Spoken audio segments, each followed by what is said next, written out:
એવો દાવો કરી રહ્યા છો કે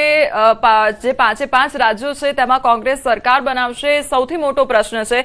પ્રશાંતભાઈ, આપની પાસે આ માંગીશ કે અત્યારે આપણે સૌથી મોટું અપડેટ એ લીધું હતું કે ભવાનીપુર બેઠક પર કાંટાની ટક્કર જોવા મળી રહી છે, એટલે આ જે કાંટાની ટક્કર છે તે શું સૂચવે છે ને ત્યાંના મહત્વના મુખ્ય મુદ્દાઓ કયા રહ્યા છે આ વખતના? ગઈ વખતની ચૂંટણીમાં પણ જ્યારે શુભેન્દુ અધિકારી મમતા દીદી સામે લડ્યા અને જીત્યા હતા અને મમતા દીદી એમની સીટ ઉપરથી હારી ગયા હતા, પછી એમને ભવાનીપુર આવવું પડ્યું હતું, એમ અહીંયા પણ અને શુભેન્દુ અધિકારી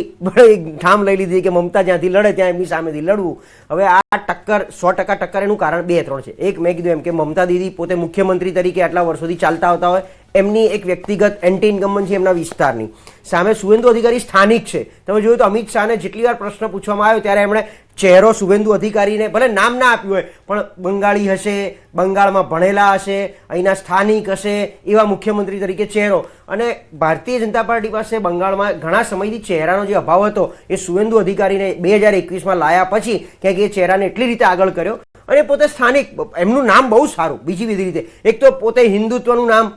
વટાઈ ખાય શુભેન્દુ અધિકારી, ત્યાંના સ્થાનિક છે, વત્તા મોદી સાહેબના એટલે કેમ કે બધી વસ્તુને લઈ અને આખા બંગાળમાં એટલો બધો એમનો પ્રવાસ કરી લીધો છે, એક એક વસ્તુને લઈને તમે એમના જૂના વિડીયો જોયા હોય 2021થી 26 વચ્ચેના વિપક્ષના નેતા તરીકેના, તો એક એક મુદ્દો જે છેલ્લા 20 વર્ષથી વિપક્ષ તરીકે મુદ્દા ઉછાળી નહોતું શકતું એ શુભેન્દુ અધિકારી ઉછાળી શક્યા છે। કારણ એ પછી ક્યાંક મેં કીધું ભ્રષ્ટાચારનો, અભિષેક બેનર્જીનો મુદ્દો હોય, પેલા રેપનો મુદ્દો હોય, કે આ વખતે SIRને લઈને મમતા દીદી જે સુપ્રીમ કોર્ટમાં બેસી ગયા પછી જે આખો માહોલ સર્જાયો, આ બધી વસ્તુ એટલે કાંટા કી ટક્કર ડેફિનેટલી, અને બની શકે મમતા દીદી હારે પણ ખરી શુભેન્દુ અધિકારીની સામે, કારણ કે ત્યાં મેં કીધું એમ ગઈ વખતે બી હરાયા હતા એમણે, એટલે એ બહુ જ કાંટે કી ટક્કર હોય એટલા માટે એમણે સીટ બદલવી પડે છે। આ વખતે પણ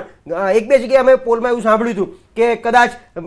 ગઢ હાલા સિંહ ગેલા એમ કદાચ મમતા દીદી જીતે અને પોતે હારી જાય એમની સીટ। ગઈ વખત આવું જ થયું હતું કે પોતે 213 સીટ લઈ આવ્યા પણ મમતા દીદી હાર્યા, પછી એમણે બાય ઇલેક્શનમાં નંદીગ્રામથી એટલે બીજી સીટ ઉપરથી લડી અને પાછું જીતવું પડ્યું હતું। એમ અત્યારે જુઓ ટક્કર સારી આપી રહ્યા છે અને પોલ આપણી સામે જે આવી રહ્યા છે કે બહુ જ, જો આસામમાં સિંગલ પોઈન્ટ બીજેપી આગળ વધી રહ્યું છે, કેરલામાં LDF અને UDF બંને એકદમ લગોલગ ચાલી રહ્યું છે। હવે ત્યાં કહેવું ખૂબ અઘરું છે। પોંડિચેરી પહેલેથી એઝ એક્સપેક્ટેડ કે NDAની સરકાર અને ત્યાં N રંગાસ્વામી CM જે છે, કેન્દ્ર શાસિત પુડુચેરી બન્યા પછીનું વધારે સારું એમનું શાસન ઉભરીને બહાર આવી રહ્યું છે। અહીંયા જુઓ તમે TMC 93, BJP 84 આપણે વેસ્ટ બંગાળમાં જે જોઈ શકીએ છીએ, એટલે એ પણ લગોલગ થોડુંક ચાલે છે। શરૂઆતમાં મને લાગે છે બેલેટ પેપર આપણી સામે આવી રહ્યા છે, EVMની ગણતરી 9 વાગ્યા પછી થાય તો